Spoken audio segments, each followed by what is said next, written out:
नमस्कार, news 18 special में आपका स्वागत। मैं राहुल ओझा आपके साथ। उत्तरकाशी के सिलक्यारा सुरंग में रेस्क्यू ऑपरेशन का आज 16वां दिन है और खबर आ रही है कि हैदराबाद से मंगाए गए प्लाज्मा कटर से स्कैप टनल की पाइप में फंसे ऑगर मशीन के पार्ट्स काटने का काम कर लिया गया है और ऑगर मशीन के पार्ट्स बाहर निकालने के बाद अब सुरंग के बाकी बची जगह की मैनुअल खुदाई की जाएगी। सेना की निगरानी में टनल में मैनुअल खुदाई का काम आगे बढ़ेगा। मैनुअल तरीके से ड्रिलिंग करने के लिए दिल्ली से मजदूरों की टीम टनल साइट पर पहुंची है और 10 मीटर के पैच को मैनुअल तरीके से ड्रिल करने का प्लान है। इधर मजदूरों को सुरक्षित निकालने के लिए वर्टिकल ड्रिलिंग का भी काम तेजी से चल रहा है। अब तक 27 मीटर तक की वर्टिकल ड्रिलिंग की जा चुकी है। करीब 84 मीटर वर्टिकल ड्रिलिंग यहां पर की जानी है। टनल के अंदर अब मैनुअली काम किया जाएगा और एक टीम इस समय हमारे साथ मौजूद है जो इस पूरे जो ये प्लान है मैनुअली काम करने का 12 मीटर पे। आप कहाँ से, आपका नाम क्या है? मेरा नाम जयतराम है जी। अच्छा, आप सब कहाँ से आए? झांसी से। क्या रहेगा आपका काम? वो मलमा निकालेंगे पाइप के अंदर जाके। कैसे कैसे निकालोगे? फावड़ा तसला ले जाएंगे, उस पर भर के ठेली पे रखेंगे। 4 लोग बाहर खींचेंगे, 2 लोग अंदर रहेंगे। कितने सदस्य टोटल है? कितने टीम सदस्य इस ऑपरेशन को अंजाम देंगे? 6 लोग हैं। आप लोग कब यहाँ पहुँचे? अभी अब आध घंटे में पहुंच जाएंगे। अच्छा, तो कितनी देर में काम शुरू कर दोगे आप? आध पौन घंटे में शुरू हो जाएगा काम। ये ऐसा काम आपने पहले भी किया है? हाँ जी, किया है। किस तरह की दिक्कतें आती है उसके अंदर? दिक्कत कोई नहीं है। मतलब जो मलबा है ना, हाँ। किस तरह से आगे बढ़ोगे आप? वो ऐसा निकालते जाएंगे, आगे बढ़ते जाएंगे। ऐसा पाइप धैसे मशीन से ढकता जाएगा ऐसा। मतलब कितना समय लगेगा? आपको क्या लगता है कितना समय लगेगा? अब जैसा मलमा निकलेगा कम समय लगेगा, जितना जल्दी बनेंगे उतना जल्दी से जल्दी। 1 घंटे में कितना दूरी तय करती होती है? 1 घंटे में मलमा कम जो निकला तो 1 मीटर निकाल जाएगा, 1 मीटर से ज्यादा। जो अब ये पूरा जो मैनुअली ऑपरेशन है इसको अंजाम देंगे और अब उम्मीद की जा सकती है कि जिस तरह से कॉन्फिडेंस इन सभी सदस्यों में दिख रहा है, तो उम्मीद की जा सकती है कि जल्द जो ये रेस्क्यू ऑपरेशन है पूरा होगा और जो 41 मजदूर अंदर फंसे हुए हैं वो सकुशल बाहर निकलेंगे। बलबीर परमार, न्यूज 18, सिलक्यारा, उत्तरकाशी। तो वर्टिकल ड्रिलिंग का काम तेजी से चल रहा है और अब तक 27 मीटर तक वर्टिकल ड्रिलिंग की जा चुकी है और करीब 84 मीटर की वर्टिकल ड्रिलिंग होनी है, जिसमें 4 दिन का समय लग सकता है। करीब 1.25 मीटर गोलाई की यहां स्कैप टनल बनाई जा रही है और सब कुछ ठीक रहा तो इसी टनल से मजदूरों को निकाला जाएगा।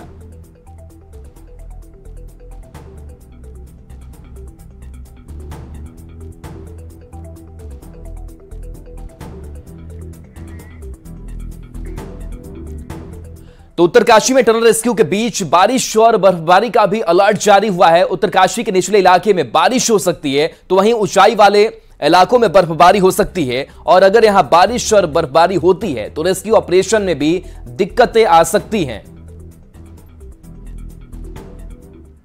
टनल रेस्क्यू ऑपरेशन को आज 16वां दिन है और जिस तरह से मौसम बना हुआ है उससे परेशानी सामने आ सकती है। आप देख सकते हो किस तरह से पूरे जनपद में बादल छाए हुए, टनल साइड में भी बादल छाए हुए और मौसम विभाग का जिस तरह से अलर्ट जारी किया हुआ है कि बारिश भी 1-2 दिन में हो सकती है। तो जिस तरह से वर्टिकल ड्रिलिंग का कार्य चल रहा है उसमें बाधा ये मौसम बन सकता है। अंदर भी जो टनल के अंदर भी लगातार कार्य चल रहा है, पर सबसे महत्वपूर्ण कार्य इसमें वर्टिकल ड्रिलिंग पर चल रहा है जो 27 मीटर से आगे पहुंच चुका है। और अगर बारिश होती है तो कहीं ना कहीं परेशानी का सामना जो वहां पे 24 आवर जो काम कर रही है जो मशीनरी, जो मजदूर, जो एक्सपर्ट है वहां पे जो काम कर रहे हैं, उन्हें परेशानी का सामना करना पड़ सकता है। तो यही कह सकते हैं कि मौसम इस समय खलल डाल सकता है, पर इस बीच में 16 दिन हो चुके हैं और 16 दिन से मजदूर अंदर फंसे हुए हैं और लगातार तेजी से रेस्क्यू जो ऑपरेशन है लगातार आगे बढ़ रहा है। हालांकि लगातार बाधाएं भी सामने आ रही है, पर इस समय मौसम बड़ी बाधा बनता हुआ दिख रहा है, पर जो रेस्क्यू ऑपरेशन है लगातार जारी है। बलबीर परमार,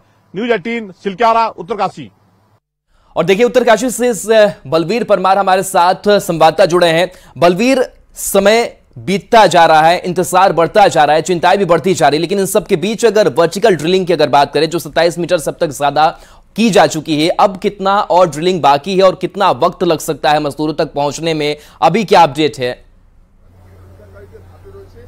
बिल्कुल राहुल, आज जो रेस्क्यू का 16वां दिन है वो समय लगातार बढ़ता जा रहा है। इस समय 5 प्लान पे काम किया जा रहा है, पर जो 3 प्लान है वह पूरी तरह से उस पे कार्य जोरों पे है। और अपडेट ये है कि इसमें जो वर्टिकल जो ड्रिलिंग का कार्य है वो लगातार चल रहा है। लगभग 27 मीटर से आगे जो वर्टिकल ड्रिलिंग है वो कर दी गई है। इसी तरह से उसके बगल में लाइफ सपोर्ट के लिए 6 इंच की वर्टिकल ड्रिलिंग की जा रही है। RVNL उसका जिम्मा सौंपा गया है, तो वो भी 75 मीटर तक पहुंच गया है। और सबसे बड़ी खबर इस समय यह है कि जो टनल के अंदर जो मैनुअली तरीके से ड्रिलिंग करने की बात की जा रही थी, उसके लिए जो 6 सदस्यीय रेड माइनर के जो 6 सदस्यीय टीम वो पहुंच चुकी है साइड पे और इसमें मुआयना कर रही है। तो कह सकते हैं कि कभी भी जो मैनुअली तरीके से जिस तरह की बात की जा रही थी कि मैनुअली तरीके से आगे पाइपों को बढ़ाया जाएगा और दूसरे छोर पर पहुंचा जाएगा, तो वो काम भी थोड़ी देर में शुरू हो जाएगा।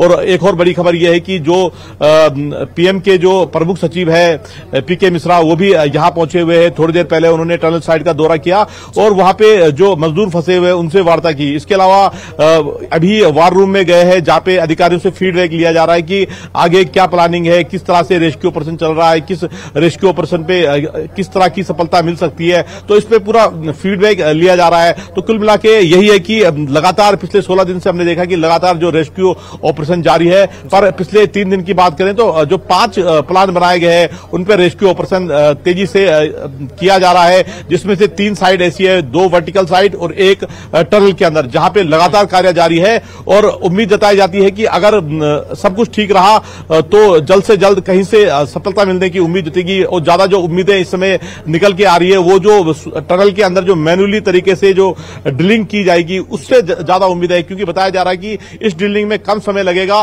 और मजदूरों तक पहुंचा जाएगा, जिसके बाद उनको रेस्क्यू कर लिया जाएगा। तो देखना होगा कि अब जो टीम वहां पे आई है 6 सदस्य, वो शाम तक किस तरह का फीडबैक देते हैं, कितना वो कार्य करते हैं, ये सब देखना होगा। बलवीर, वचके के साथ हॉरिजॉन्टल जो ड्रिलिंग है वो भी की जा रही थी। ऑगर मशीन बार बार नाकाम भी साबित हुई। मजदूरों की अगर बात की जाए तो मजदूरों की किस तरीके से मॉनिटरिंग जो है वो की जा रही है, जो नाश्ता खाना है वो उन तक कैसे पहुंचाया जा रहा है, उनका हेल्थ स्टेटस क्या है, इसके बारे में क्या जानकारी मिल पा रही है अंदर से?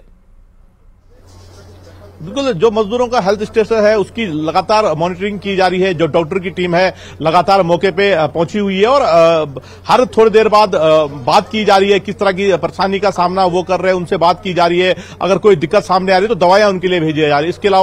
इसके अलावा जो जरूरी चीजें होती है खाने की, वो पाइप के जरिए, जो 6 इंच का पाइप डाला गया था उसके जरिए भेजी जा रही है। और उसी के जरिए कम्युनिकेशन का भी सिस्टम बनाया गया है, ताकि जो वहां पे जो डॉक्टर है वो उनसे बात कर रहे हैं। तो कह सकते हैं कि अब जब ये पूरी प्रक्रिया जिस तरह से चल रही है तो उम्मीद की जा सकती है कि अगले जो 2 दिन होंगे अच्छा रिजल्ट सामने आएगा और एक अच्छी खबर आएगी। जिस दिन से 16 दिन का समय हो गया, 16 दिन का समय बहुत लंबा होता है, अंदर जो मजदूर है काफी परेशानियों का सामना उन्हें करना पड़ रहा है। तो उम्मीद की जा सकती है कि जल्दी से जो रेस्क्यू है अंजाम पे पहुंचेगा और जो 41 जिंदगियां अंदर फंसी हुई है वो जल्द बाहर निकलेगी।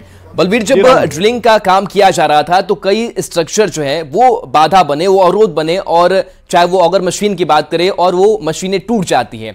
लेकिन इसके साथ साथ एक और आपदा जो है वो मौसम का भी है कि बर्फबारी कभी भी हो सकती है, बारिश कभी भी हो सकती है। तो ऐसे में क्या चुनौती है और इसको लेकर के निपटने के लिए क्या तैयारी टीम की तरफ से की जा रही है? बिल्कुल, जिस तरह से पिछले 16 दिनों में ये ऑपरेशन चला तो लगातार असफलताएं भी मिली, पर उसके बीच में लगातार प्रयास जारी है। और इस समय मौसम की हम बात करें तो मौसम को हम आपको दिखा सकते हैं किस तरह का अपडेट है। लगातार जो बादल है वो छाए हुए हैं और टेम्परेचर लगातार गिर रहा है। यहाँ पे कड़ाके की ठंड महसूस की जा रही है। ऐसे में जो 24 आवर जो कर्मचारी, जो एक्सपर्ट, जो इंजीनियर काम कर रहे हैं, उन्हें भी परेशानियों का सामना करना पड़ रहा है। पर रेस्क्यू में कोई कमी नहीं है, लगातार जो रेस्क्यू ऑपरेशन है वो जारी है। तो उम्मीद की जा सकती है कि मौसम भी साथ देगा और जो रेस्क्यू चल रहा है जल्दी अंजाम पे पहुंचेगा और जो मजदूर अंदर फंसे हुए उन्हें सकुशल बाहर निकाला जाएगा। यही सब उम्मीद कर रहे हो। दुआओं का दौर भी हमने देखा कि लगातार जारी है, लगातार पूजा अर्चना भी की जा रही है। मंदिर बाहर पे बनाया गया है, मंदिर के आगे जो एक्सपर्ट है, जो मंत्री है, वो माथा टेक रहे हैं कि जो बौखनाक देवता है, प्रसिद्ध देवता है, उनका आशीर्वाद मिले और जल्द जो ये रेस्क्यू ऑपरेशन हो पूरा हो। जी, बलवीर, एक चीज और समझना चाहेंगे, जिस तरीके से अब मशीन लगाई गई थी, मशीनें नाकाम साबित हुई, लेकिन अब मैनुअल ड्रिलिंग की बात कही जा रही है कि जो रैट माइनिंग है वो की जाएगी, लेकिन उसमें थोड़ा वक्त नहीं लग सकता है, क्योंकि जब मैनुअली आदमी करेंगे उसमें उतर करके तो थोड़ा वक्त लग जाएगा। चूंकि हम ये बार बार ये कहते आ रहे हैं कि नहीं आज शाम में वो निकल जाएंगे और ऐसे 16 दिन करीब बीत गए, लेकिन अब क्या लग रहा है, उम्मीद क्या जताई जाए, संभावनाएं क्या नजर आ रही है कि इस मैनुअल ड्रिलिंग में कितना वक्त लगेगा और उन मजदूरों तक पहुंचने का जो डिस्टेंस है वो कितना बचा रह गया है? बिल्कुल, इस समय 5 प्लान पे काम किया जा रहा है और 5 प्लान में से जो समय कम जिस प्लान पे लग सकता है वो है मैनुअल जो ड्रिलिंग अब की जाएगी थोड़ी देर बाद से। तो उसमें बताया जा रहा है कि 10 मीटर की वो दूरी है, 10 से 12 मीटर की। अगर ये जो प्लान है अगर ये सक्सेस होता है तो जल्दी ही सफलता मिल सकती है, क्योंकि और जो प्लान है उसमें लंबा समय लग सकता है। जिस तरह से वर्टिकल ड्रिलिंग हो रही है अभी 27 मीटर ही हो पाए तो उसमें भी 4 से 5 दिन का समय लग सकता है। हॉरिजॉन्टल ड्रिलिंग की बात की गई है, उसमें भी 15 दिन का समय की बात की गई है। जो दूसरी छोर पे जो टनल का दूसरा हिस्सा है वहां से भी ड्रिलिंग की बात की जा रही है। तो इन सब प्लान में लंबा समय लग सकता। तो एक जो शॉर्ट प्लान है इस समय वो यही है कि जो मैनुअली जो ड्रिलिंग की बात की जा रही है, अगर वो जो 6 सदस्यीय टीम सही से उसको अंजाम देता है तो कहीं ना कहीं जो ये समय है बचेगा और जो मजदूर है उन तक रास्ता बन पाएगा और उस पाइप के थ्रू उनको बाहर निकाला जाएगा। तो उम्मीद की जा सकती है आज या कल में स्थिति साफ हो पाएगी कि किस तरह से जो मैनुअल ड्रिलिंग की जो बात की जा रही है वो किस तरह से आगे बढ़ रहा है। ये आज आगे अगले आने जो 12 घंटे अगले उसमें ये क्लियर हो पाएगा कि ये जो प्लान है कितना सक्सेस और उम्मीदें इसी प्लान पे ज्यादा टिकी हुई है। जी बलबीर, हम विदेशी एक्सपर्ट जो आए हुए हैं उनको सुन रहे थे तो उनका ये कहना है कि अब ऑगर मशीनें अब नहीं आएंगी, यानी कि अब मशीनों का जो काम है वो अब धीरे धीरे कम होता हुआ दिखाई दे रहा है, यानी कि अब उसका इस्तेमाल कम किया जा रहा है। इसके क्या मायने निकाले जाए? क्या और कोई मशीनों को लाकर के ड्रिलिंग का काम नहीं किया जा सकता या फिर कोई ऑप्शन नजर एक्सपर्ट्स को नहीं नजर आ रहा है? बिल्कुल, इस पे सभी एक्सपर्ट की राय के बाद ही ये फैसला लिया गया है, क्योंकि जो ऑगर मशीन है उससे लगातार प्रयास किया गया था पर लगातार असफलता मिली। पिछले 48 घंटे में जो ऑगर मशीन के जो पुर्जे थे वो फंसे हुए थे, 48 घंटे का समय लग गया उन पुर्जों को निकालने में। तो ऑगर मशीन अब जो ये मैनुअल तरीके से जब ड्रिलिंग की जाएगी तो इससे जो पाइप है उसको ऑगर पुश करेगा, मतलब ड्रिलिंग नहीं करेगा, सिर्फ पुश करेगा। तो उम्मीद की जा सकती है कि जो मैनुअली तरीके से जो पाइपों को आगे बढ़ाया जाएगा तो जो ऑगर है उसे पुश करेगा तो धीरे धीरे करके जो 12 मीटर की जो डिस्टेंस है वहां तक पहुंचा जाएगा। तो उम्मीद अब इस समय मैनुअल जो ड्रिलिंग है उसी पे टिकी हुई है। तो उम्मीद की जा सकती है कि अगर ये जो प्लान है अगर ये सक्सेस होता है तो जल्दी ही जो ये ऑपरेशन है पूरा कर लिया जाएगा। बलबीर, 41 मजदूर इस टनल के अंदर फंसे हुए, लेकिन सबसे ज्यादा जो चिंता है वो चिंता उनके परिवार वालों को है कि वो कैसे हैं, क्या उनका स्वास्थ्य है, उन तक बातचीत कैसे की जाए। इसको लेकर के भी जानकारी आ रही थी कि फोन पहुंचाए जाएंगे या फिर कम्युनिकेशन का एक जो साधन है उसको डेवलप किया जाएगा। तो क्या लग रहा है कि जो परिवार है और उनसे बातचीत कैसे हो पा रही है या फिर कोई कम्युनिकेशन होने का कोई विकल्प खोजा जा रहा है क्या?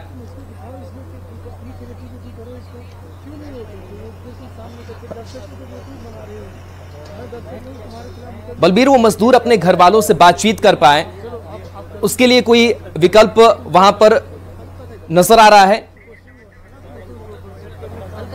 बिल्कुल, इस समय अगर हम उस विकल्प की बात करें तो उस विकल्प पे भी काम हो रहा है, पर जिस साइड पे वो फंसे हुए हैं मजदूर वहां पे सिग्नल की समस्या है। तो परिजन जो यहाँ पे मौजूद है टनल साइड पे उनसे वार्ता कराई जा रही है। खुद जो अधिकारी है वो वार्ता कर रहे हैं और उनकी समस्याओं को समझ रहे हैं। पर कह सकते हैं कि अब सारा ऑपरेशन जिस तरह से आगे बढ़ रहा है और जो परिजन है वो भी चिंतित नजर आ रहे हैं। इसके अलावा जो जिस तरह से लंबा समय बढ़ता जा रहा है तो कहीं ना कहीं समस्याएं अंदर भी बढ़ रही है और जो बाहर जो लोग हैं उनके चेहरे पे भी देखने को मिल रही है। तो परिवार वाले जो स्थानीय लोग हैं सभी दुआ कर रहे हैं कि जल्द से जल्द जो ये रेस्क्यू ऑपरेशन है जिसपे उम्मीदें टिकी हुई है, खासकर वर्टिकल ड्रिलिंग जो 27 मीटर हो चुकी है। इसके अलावा जो अंदर मैनुअल ड्रिलिंग की बात की जा रही है उसने भी थोड़ी देर में शुरू होना है। तो उम्मीद की जा सकती है कि अगले जो घंटे होंगे काफी इंपॉर्टेंट होंगे।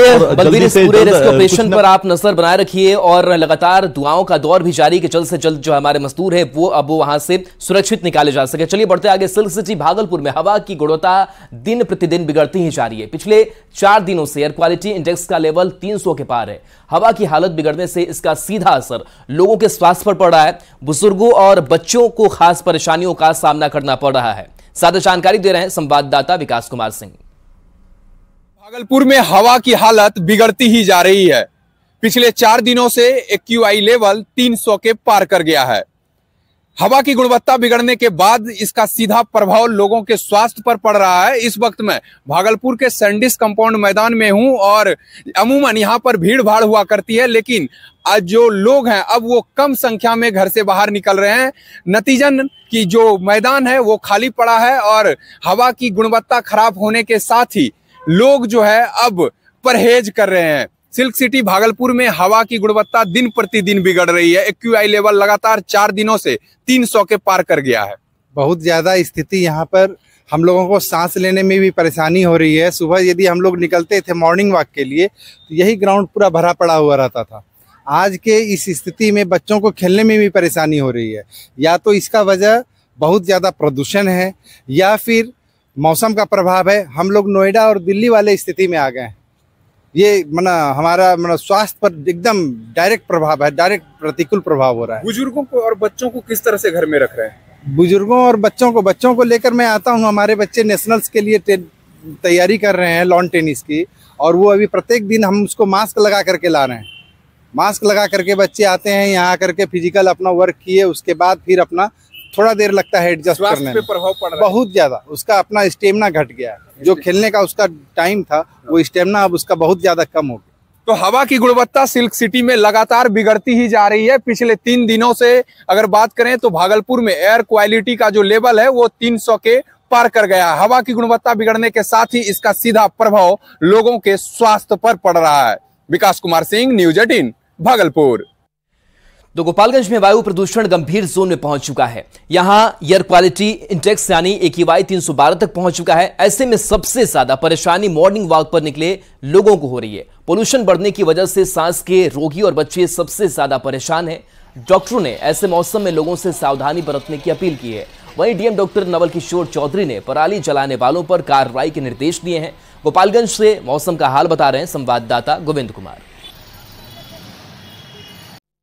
गोपालगंज में भी बड़े शहरों की तर्ज पर एयर पोल्यूशन लगातार बढ़ रहा है। यहाँ अगर बात करें एयर क्वालिटी इंडेक्स यानी कि AQI तो आज 313 तक पहुँच चुका है।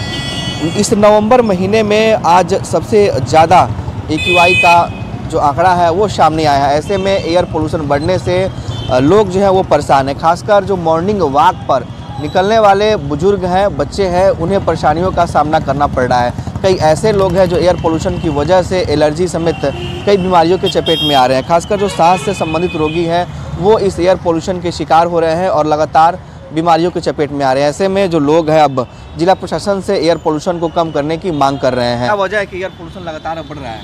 ये शहर है, शहर से 2 किलोमीटर पे गांव का एरिया है जहाँ प्लानिंग लोग ज़्यादा काम करता है। इसके वजह से ज़्यादा प्रदूषण फैलने का कारण है।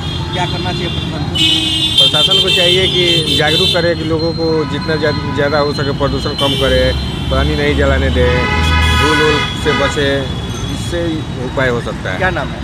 अविनाश कुमार। तो देखिए अब सुबह का वक्त है और इस वक्त जो आसमान में काले धुंध छाए हुए हैं, ये पॉल्यूशन की वजह से ऐसी तस्वीरें सामने आ रही हैं।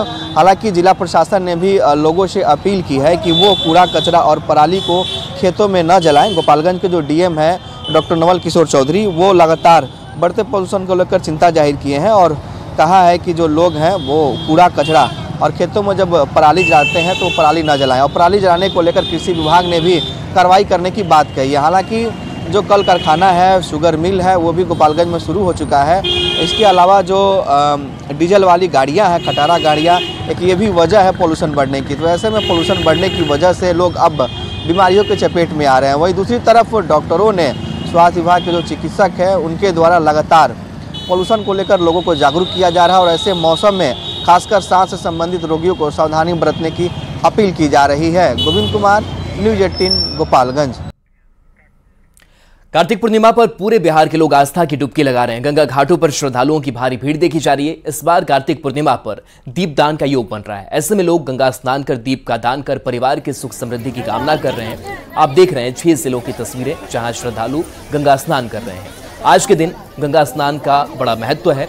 आज के दिन को देव दीपावली के रूप में भी जाना जाता है। ये तस्वीरें आपको दिखा रहे हैं भागलपुर, बाढ़, बेगूसराय, भोजपुर, मुंगेर और बगहा की। तो कार्तिक पूर्णिमा पर गंगा घाटों पर आस्था का जमघट दिखा। आप देख रहे हैं तस्वीरें पटना सिटी, छपरा, जहानाबाद, दानापुर, समस्तीपुर और सिवान की ये तस्वीर, जहां बड़ी संख्या में लोगों ने गंगा स्नान किया। श्रद्धालु पूरी आस्था और विश्वास के साथ पवित्र गंगा में डुबकी लगाकर सुख समृद्धि की कामना कर रहे हैं।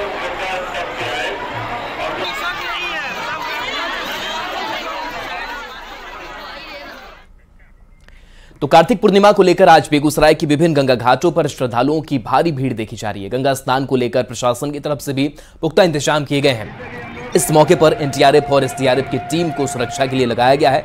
खासकर सिमरिया और जमटिया गंगा घाट पर बड़ी संख्या में श्रद्धालु गंगा स्नान और पूजा अर्चना करते देखे जा रहे हैं। कार्तिक पूर्णिमा को लेकर देर रात से ही श्रद्धालुओं का आना जारी हो गया था, जो आज लगभग पूरे दिन चलेगा।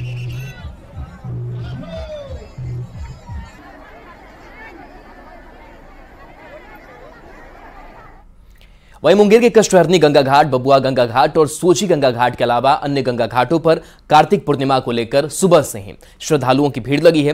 कार्तिक पूर्णिमा पर गंगा स्नान का बड़ा महत्व है और देव दीपावली को लेकर श्रद्धालुओं ने हजारों दिए गंगा में जलाए। मुंगेर गंगा घाटों पर स्नान करने आए श्रद्धालुओं की सुरक्षा को लेकर भी जिला प्रशासन की तरफ से कई इंतजाम किए गए हैं। घाटों पर गोताखोर के अलावा पुलिस बल की भी तैनाती की गई है। तो ये तस्वीर आपको दिखा रहे हैं कार्तिक पूर्णिमा पर गंगा स्नान के लिए कैसी भीड़ है। एनडीआरएफ की भी मौजूदगी यहाँ पर है ताकि कोई अनहोनी ना हो, और देव दीपावली पर हजारों दिए भी श्रद्धालुओं ने जलाए हैं।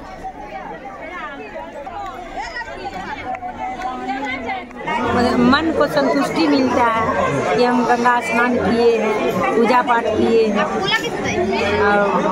सब तरह से सफल रहते हैं पूजा पाठ करके। स्नान कर लिए? हाँ, स्नान कर लिए।